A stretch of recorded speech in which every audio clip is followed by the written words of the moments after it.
नमस्कार, मी आहे अनुजा आणि आज आपल्यासोबत आहेत महाराष्ट्राचे लाडके कलाकार आणि सर्वांचे आवडते कलाकार, ते म्हणजे सोन्याताई परचुरे आणि नकुल घाणेकर. नमस्कार. यांचा थोड्याच दिवसात खूप सुंदर आणि आगळा-वेगळा असा एक कार्यक्रम येणार आहे आणि तो म्हणजे आहे कृष्ण. तर आपण त्याबद्दल आज गप्पा मारणार आहोत आणि माझा सर्वात पहिला प्रश्न आहे सोनियाताईसाठी, की ह्या कार्यक्रमाबद्दल तुम्ही काय सांगाल? या कार्यक्रमाबद्दल मी असं सांगेन, की हा एक अनुभव आहे. ही एक नुसती नृत्यप्रस्तुती नाही, तर कुठलीही कला तेव्हाच रंग भरते, जेव्हा त्याच्यामध्ये बेसिक कथा असते, स्टोरी टेलिंग असतं. कारण कथा ही गोष्ट अशी आहे, की त्याच्याशी माणूस पटकन रिलेट करतो, पटकन कनेक्ट होतो. त्यामुळे त्या ज्या भावभावना आहे कथेतल्या, त्या ज्या कलाकाराच्या मनात येत असतात, त्या प्रेक्षकांच्या मनात त्याच वेळेस उत्पन्न होऊन तो जो कनेक्ट असतो, त्याचा उत्तम अनुभव तुम्हाला या नृत्य नाटिकेमध्ये बघायला मिळेल. कारण कृष्ण म्हणजे सगळ्यांचं आपलं दैवत, लाडकं दैवत आणि त्याच्या लीला आणि कृष्ण म्हणजे विष्णूचा 8वा अवतार आणि काय म्हणतो आपण तारणारा आहे, जिवंत ठेवणारा. तो जिवंत ठेवणारा म्हणजे सगळ्याच विषयात आहे, की तुमच्यातली कला, तुमच्यातला आनंद, तुमच्यातली अनुभूती घेण्याची ताकद जिवंत ठेवणारा असा कृष्ण आहे.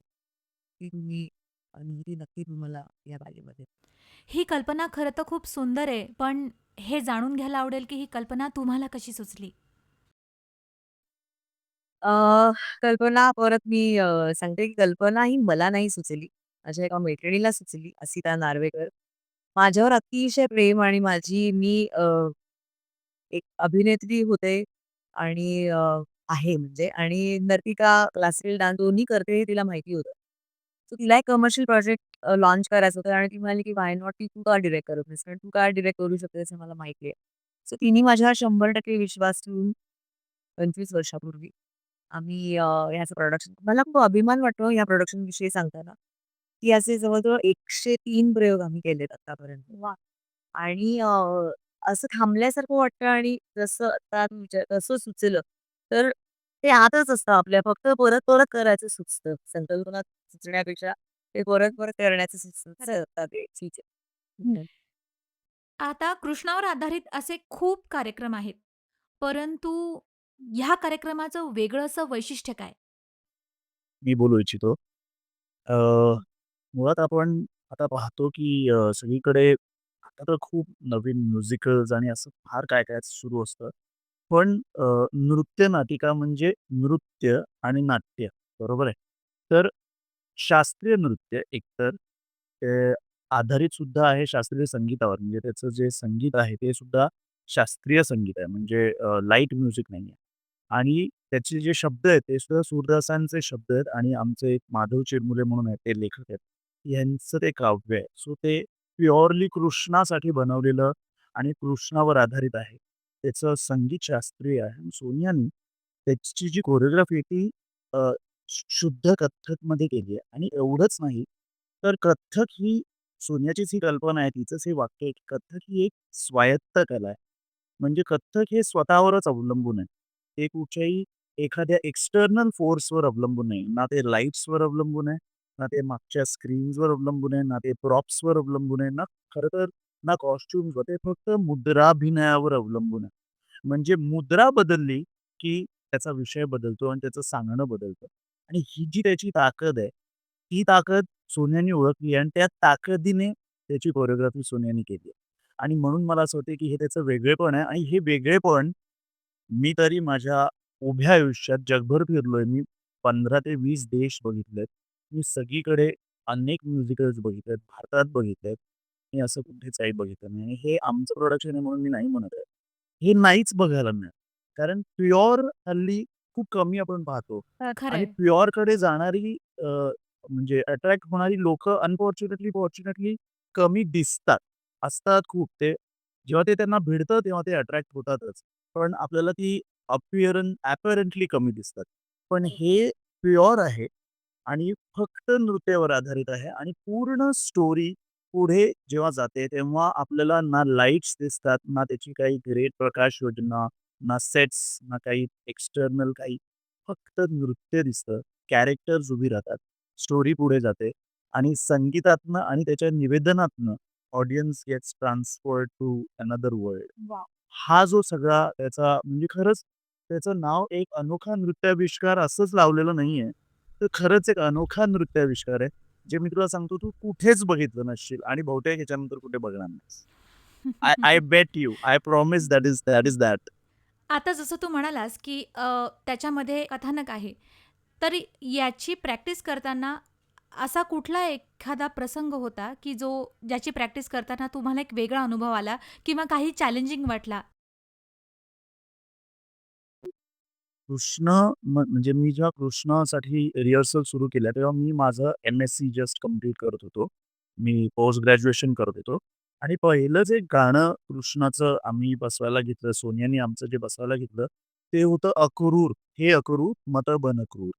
म्हणजे जेव्हा कृष्णाला अक्रूर घेऊन जातो, खरं तर तो कंसाकडे घेऊन जातो आणि पुढे सगळ्यांना वाटत असतं, की अरे कंसाशी भेट होणार म्हणजे कृष्णाला आता काहीतरी इजा करणार. कंस आणि म्हणून सगळे त्याचे सवंगडी, राधा, त्याचे आई-वडील अतिशय दुःखी असतात. तर हे बसवताना त्याचा एक-एक लेयर उलगडत आम्हाला सांगितली सोनियानी. आम्ही सगळे ते ऐकायचो आणि एक-एक स्टेप बसवताना आमच्या सगळ्यांच्या डोळ्यात पाणी येत होतं. हे सोनिया दाखवताना आमच्या डोळ्यात पाणी येत होतं. मग आम्ही इमॅजिन करायचो, की अच्छा असं झालं असेल. मग ते इमॅजिन करताना पाणी येत होतं. मग ते आम्ही करताना ते आम्ही भारावून जात होतो. सो असं आम्ही प्रत्येक गाणं आमची टीम लकी इनफ असं जगलोय. आणि हे जे पहिलं गाणं आहे, ते पहिलं गाणंच माझ्यासाठी it was an eye opener, की हे मी काय करतोय? मी काय सुरू केलंय? काय अमेझिंग आहे. मी काय एम-एस-सी करत होतो आणि बी-एस-सी झालो आणि मी काहीतरी वेगळ्या विश्वात होतो आणि या सोनियाने आता कुठच्या विश्वात आम्हाला आणलंय. मी काय अक्रूर, मतबन काही कळत पण नव्हतं माहिती तेव्हा. आता त्याची ताकद आता जाणवते कारण आता थोडंसं ते समजायला लागलं, की अच्छा ही अशी गोष्ट आहे आणि असं आणि मी तुला सांगतो, की एखादा हिरो असतो ना फिल्मचा, की अमिताभ बच्चनला शोले मिळाला आणि इट मेड हिज लाईफ. तसं आहे माझ्यासाठी. It was crafted for me आणि मला असं वाटलं, की अरे, मला ह्याच्यात नाचायचं पण आहे, ह्याच्यात ॲक्ट पण करायचं आहे आणि रोमान्स पण दाखवायचा आहे. मला मिश्किल पण दाखवायला हिरो पण बनायचं आहे. मला फायटिंग पण करायची आहे. कारण कंसवध आहे, कालिया दमन आहे, त्याच्यात फाईट सिक्वेन्स आहे. एक परिपूर्ण फिल्म एका हिरोला कशी घडवते, तसं मला या नृत्यनाटिकेने एक डान्सर म्हणून घडवलं. तर मला सगळं दाखवता आलं. मी त्यात रडतो सुद्धा. मी राधेबरोबर रासलीला आहे, रोमान्स आहे, होरी आहे, रुखवत आहे. म्हणजे how luckier could I get असं ते माझ्यासाठी होतं. तर ते सगळं तिथून सुरुवात आहे आणि ते पहिलं हे अक्रूरची रिहर्सल हे सगळं आम्ही विसरू शकत नाही आणि आम्ही सगळे फॉर्च्युनेटली हे सुरू जेव्हा झालं तेव्हा एक वेगळा ग्रुप होता आणि सोनिया आणि मी अजूनही त्याचा भाग आहे. माय लक की मी अजून त्याचा भाग आहे आणि सोनियाने तर हे क्रिएट केलं. तर आता सगळा आमचा संच बदललाय आणि आम्ही सगळे पुन्हा we are on the same page. तर आता पुन्हा आम्ही अनेक वर्ष एकत्र काम करतोय. पण ते जे मी अनुभवतोय ना, ते फक्त मी अनुभवतो. म्हणजे दॅट्स माईन आणि इट्स अमेझिंग. सो बघायला खूप भन्नाट आणि असा आगळा-वेगळा हा कार्यक्रम असणार आहे. आपण मगाशी जे बोलत होतो, त्यानंतर मला जे कळलं आहे, की तुम्ही त्याच्यात 4 कॅरेक्टर्स प्ले करत आहात. जसं की एखाद्या पिक्चरचं किंवा चित्रपटाचं शूटिंग असतं, त्यावेळेला एखादं कॅरेक्टर असतं. तर तुम्ही एका वेळेस 4 कॅरेक्टर प्ले करता आहात, तर त्याच्यासाठी काय असा वेगळा तुम्हाला काही अभ्यास करावा लागला? कारण नृत्य पण त्यातलाच एक प्रकार आहे ॲक्टिंगमधला. म्हणजे हे तिन्ही जे फॉर्म्स आहेत ते वेगळे होऊच नाही शकत. तो नाही होऊ शकत आणि मला असं वाटतं, की तुम्हाला भाषेचा अभ्यास करावा लागतो. मूळ आणि तुम्हाला शब्दांचा अभ्यास करायला लागतो, तुम्हाला फ्रेजेसचा अभ्यास करावा लागतो, तुम्हाला व्याकरणाचा अभ्यास करावा लागतो. पण प्रत्येक वेळेला बोलताना अभ्यास नाही करावा लागत. आता मला मला आज माझ्याकडे पाहुणे येणार आहेत. आता मी कसं बोलू असं आपण आरशात बघून विचार नाही करत. आपल्या तोंडून चांगलं बोलणं येतच. किंवा एखाद्याचं आपण सांत्वन करायला गेलो तर मी काय बोलू असं. ते सगळा प्रसंग बघून आपल्या तोंडून आपसूक 2 वाक्य बरोबरच निघतात. तर तुम्हाला भाषा माहिती असणं, तुमचा स्थायी भाव तुम्हाला माहिती असणं, हे त्या अभिनयाचं सगळ्यात मोठं म्हणजे मी जेव्हा पूतना करते, तेव्हा मला पूतनाच व्हावं लागतं. मला पूतनाच व्हावं लागतं आणि पूतना व्हावं लागतं हे स्टेजवर गेल्यावर व्हावं लागतं. म्हणजे स्टेजच्या आधी तयारी करायची आणि तिकडे काहीच करायचं नाही असं नाही. म्हणजे बरेच लोकं त्याचा आधीचा अभ्यास खूप वाढवून ठेवतात. पण मूळ पूतना करताना काहीच कारण ती मनाची अवस्था ती नसते. मनाची अवस्था मी आत्ता पूतना आहे, मी राक्षसी नाही. मला आठवतच नाही की मी सोनिया आहे, मी एक स्त्री आहे. मला एक छान गोजीरवाणी मुलगी आहे वगैरे असं मला काही आठवत नाही. आणि ते असताना मी पूतना करते असं नाही. परकाया प्रवेश अ, हाच त्या अभिनयाचा गाभा आहे असं मला वाटतं. आणि मला मिळालेली बेस्ट कॉम्प्लिमेंट म्हणजे मी जेव्हा पूतना केली, तेव्हा सखी माझी मुलगी 1.5 वर्षाची, 1.5 वर्षाची होती. मी बाहेर आले आणि मग ती माझ्याकडे जवळ-जवळ पुढचे 3 ते 4 तास येत नव्हती. हो. तिला असं होतं की ही कोण आहे बाई? म्हणजे ही माझी आई आहे? मग ती मी जवळ घ्यायला गेले की ती म्हणते, "नाही तू नको." असं तिला भीती बसली तिच्या मनात, की मग मी तिला हळू समजावलं, की "अगं बाळा, जास्त केलं म्हणजे काही मी ती नाहीये." असं मग तिला सांगावं लागतं. सो परकाया प्रवेश हा महत्वाचा आहे. सो अभिनय करताना अभ्यास नाही, पण तुम्ही त्या कॅरेक्टरचा अभ्यास करायचा असतो. म्हणजे पुतणींनी जर ठरवलं असेल, की स्तनांना माझ्या मी विष लावीन आणि एका नवजात बालकाला मी मारून टाकीन, तर किती वाईट असेल ही गोष्ट. बरोबर. किती घाणेरड्या विचाराची ही स्त्री असेल आणि ती घाणेरड्या विचाराची इतकी स्त्री असून तिला असं वाटतं, की मी या मुलाला मारू शकते आणि ते मूल इतकं निरागसपणे तिच्याकडे बघतं, की क्षणभर तिच्यातलं वात्सल्य जागृत होतं. म्हणजे काय कृष्ण असेल. इतक्या विकेड बाईला ते इतकं गोड हसतं, की तिला असं वाटतं, की "अरे, आपण काय करतोय?" प्रेमात पडते ती आणि क्षणात परत कंसाचे बोल तिला आठवतात, की नाही मला हिला मारायचंय आणि ती काय करेल? आता तुला मला ह्याला मारायचं म्हणताना पण माझा चेहरा झाला, तू चकलीस दूध. क्षण 1 मिनिटं मला असं झालं, की कारण त्या क्षणी मी पुतळाच झाले. बरोबर. म्हणजे तो अभ्यास नाहीये. It has to it it has to be you know इथे विथिन ते क्रिएट व्हावं लागतं. खरंय. त्याच्यासाठी त्या भूमिकाचा तुम्ही भाग होणं गरजेचं असतं आणि परवाच नसीब-यांची पण मी एक मुलाखत ऐकली. इतकं सुंदर त्यांनी सांगितलं, की जे जण म्हणतात, की माझं भान हरपलं आणि भान हरपून भूमिका करता येत नाही. भानावर राहून भान हरपावं लागतं. हे इतकं सुंदर वाक्य आहे. तर मी रडतच बसलो. मग रडतच बसशील तू असे. रडतच नाही बसायचंय. तुला केवढं रडायचंय. पॉइज्ड तुला बरोबर ते स्टायलाइज कसं करायचंय आणि तरी ते नॅचरल कसं वाटेल. हीच तर कला आहे. बरोबर आहे. खरंय. आता मला जसं समजलंय, आता तुम्ही म्हणालात, की ह्या कार्यक्रमाचे 103 प्रयोग झालेत. प्रत्येक प्रयोग हा सुंदरच असतो, काहीतरी वेगळा असतो. पण असा कुठला प्रयोग जो तुम्हाला आठवतोय, की प्रेक्षकांकडनं आलेली कॉम्प्लिमेंट किंवा तुम्हाला स्वतःला आलेले अनुभव? अ, आम्ही अंबरनाथमध्ये एक प्रयोग केला होता. हेच तुला आठवत होतं? सॉरी. तर तर अंबरनाथमध्ये आम्ही आणि तोपर्यंत म्हणजे आता आता आम्ही कुठेही प्रयोग करू शकतो. फ्रँकली स्पीकिंग आम्ही इथेही प्रयोग करू शकतो. या जागेत हां. And I am not kidding you. आम्ही कारण काय सांगतो, तर असे अनेक प्रयोग करता आम्ही अचानक त्या एका मंदिरात प्रयोग मिळाला आम्हाला अंबरनाथला. महादेवाचं मंदिर होतं आणि तिकडे सॉरी गणपतीचं मंदिर आहे आणि स्टेज या स्टुडिओच्या हाल्फ होता. एवढाच स्टेज. बस. 25 जण. इमॅजिन हां.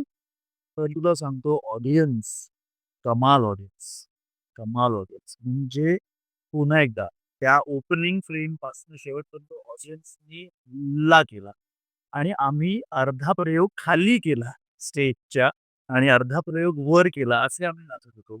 वर आणि it was an amazing experience आणि हे असे अनेक प्रयोग आम्ही वेगवेगळ्या वेगवेगळ्या सर्कमस्टन्सेसमध्ये केले असल्यामुळे आम्ही असे एनरिच्ड झालो. आता आम्ही कुठेही प्रयोग करू शकतो. म्हणजे आम्ही बाल्कनीत, गच्चीत आम्ही एक प्रयोग इंदोरला केला होता का कुठे? जिथे तळं होतं स्टेजच्या भोपाळला. तळं होतं स्टेजच्या आजूबाजूला आणि त्यांनी स्टेजच्या वर केलं होतं छप्पर, पण ते पडलं होतं आणि पाऊस पडत होता. आम्ही भिजत प्रयोग केला. पण शुअर हॅपीनेस. वाह! त्या सगळ्यात शिअर हॅपीनेस कारण ती ती ती नृत्य, ते नृत्य, ती संगीत, ती गोष्ट, ते इतकं अट्रॅक्टिव्ह आहे ना, इव्हन नर्तकासाठी ते इतकं अट्रॅक्टिव्ह ऑडियन्स तर वेडं होतंच, पण कृष्ण करायला मिळणं इट्स अ बिग थिंग आणि टू प्ले दॅट कॅरेक्टर आणि अशा अनेक ठिकाणी तर आम्ही दोघं एक आमचा सीन आहे जिथे राधा आणि कृष्ण नदी किनारी बसतात. असं सोन्याने बसवलं एका गाण्यात. तर ते आम्ही तिथे करत होतो तिथे नदीच होती स्टेजच्या आजूबाजूला. तर नॅचरली सोनिया त्या the way she always dances and acts ती अतिशय नॅचरल तिचा वावर आहे. तर ती तिथे नदी समजून गेली आणि असं ती बसली जवळ पाय टाकून स्टेजच्या बाहेर. आणि म्हणून मी पण तिथेच जाऊन बसलो. तर ते असं वाटलं ऑडियन्सला, की अरे हे ऐकायला असं म्हणजे कोरिओग्राफ झालं असं. तर असे इतके इन्स्टन्सेस आहेत ना आमच्या डोक्यात. आता हे इमॅजिन करून पण माझ्या अंगावर काटे आले. Exactly, exactly. तर आय एम शुअर सोनियाच्या तर नाही आणि अंबरनाथचं सांगितलं ना त्याच्यातच सांगते, की एक प्रसंग कृष्णाचा असा होता, की आम्ही 18च्या 18 स्टेजवर आहोत आणि मी फुटवर्क करतोय. आणि होरी चालली आणि आणि ते शक्यच नव्हतं 18 लोकांना उभं राहणं. तर काय तर मी करता अशी दांडकन ऑडियन्समध्ये उडी मारली. मला ठाक, ठाक, ठाक, ठाक सगळ्यांनी उड्या मारल्या आणि खाली लोकं बसले होते आणि आम्ही त्यांच्यात नाचत होतो. टॅक, टॅक, टॅक, टॅक, टॅक, टॅक आणि ते सगळेजण असे अगदी ही काय करतायत? आपल्या आजूबाजूला नाचतायत. सो तो एक्सपिरियन्स आमच्यासाठी पण आणि त्यांच्यासाठी पण. म्हणतो ना आपण या हृदयी से त्या हृदयी. बरोबर. एक होऊन गेलो आम्ही ऑडियन्स आणि आम्ही. आणि एक मला आठवतंय आम्ही आनंदवनात प्रयोग केला होता. बाबासाहेब आमटे यांच्या, बाबा आमटे यांच्या आणि तिकडे ना एक साधारण 3,500 वगैरे लोकं असतील. 3,000-3,500 सो अनगिनत लोकं होती. अशी खूप प्रचंड लोकं. त्यातली काही अंध होती. काही लेप्रोसी असलेले पेशंट्स होते. काही ऐकू येत नव्हतं काहींना. अ, ओके. आणि तिकडची म्युझिक सिस्टम आणि आम्ही नेलेलं म्युझिक, तर त्या म्युझिक सिस्टमला बेअर नाही झालं म्युझिक आणि ते गेली, वीजच गेली. काहीच नाही. आम्ही स्टेजवर होतो आणि बंद. आणि बंद झाल्यानंतर इतका छान अनुभव आला, की आपल्याकडे पुण्या-मुंबईकडे अ, असं होतं, की चुळबुळ होईल काहीतरी. आम्ही अस्वस्थ झालो, पण ते इतके स्वस्थ बसले होते. अर्धा तास. ते आम्हाला म्हणाले, "नाही, आम्ही करतोच आहोत सुरू." शेवटी त्यांच्यातल्या एकाने सांगितलं, की "आम्हाला काही घाई नाहीये. तुमचं झालं सुरू, की तुम्ही सुरू करा." सो हा आपण म्हणतो ना, की प्रेक्षकांच्या ठहरावाने पण जर ठहराव असलेला प्रेक्षक समोर आला, तर तुम्हाला काय करायचं असतं? हा अनुभव आम्हाला तिकडे मिळाला. असे अनगिनत अनुभव. खूपच सुंदर अनुभव सांगितलेत तुम्ही. त्यातला स्पेशली जो एक भोपाळचा तुम्ही सांगितलात ना, त्याच्यावरती मला असं म्हणावं वाटेल, की पूर्वी ऋषीमुनींनी यज्ञ केला, की पुष्पवृष्टी व्हायची. तसं बहुतेक त्या दिवशी वरुण देवाने वर्षावृष्टी केली असणार आहे तुमचा प्रयोग बघून. खूपच सुंदर. तर थँक यू सो मच. तुम्ही खूप छान इन्फॉर्मेशन सांगितली. आणि हा कार्यक्रम खरंच खूप भन्नाट असेल आणि सगळ्यांना खूप मज्जा येणार आहे. आणि हा एक वेगळा अनुभव असणार आहे सर्वांसाठी अर्थातच. तर तुम्ही ह्या कार्यक्रमासाठी काय अपील कराल? तर तुम्ही कृष्ण पाहायला नक्की या पुण्यात. श्रीराम लागू रंग अवकाश, टिळक रोड आणि त्याची तारीख आहे 11 जुलै संध्याकाळी 7 वाजता. कृष्ण एक अनोखा नृत्याविष्कार. आम्ही वाट पाहतोय. या.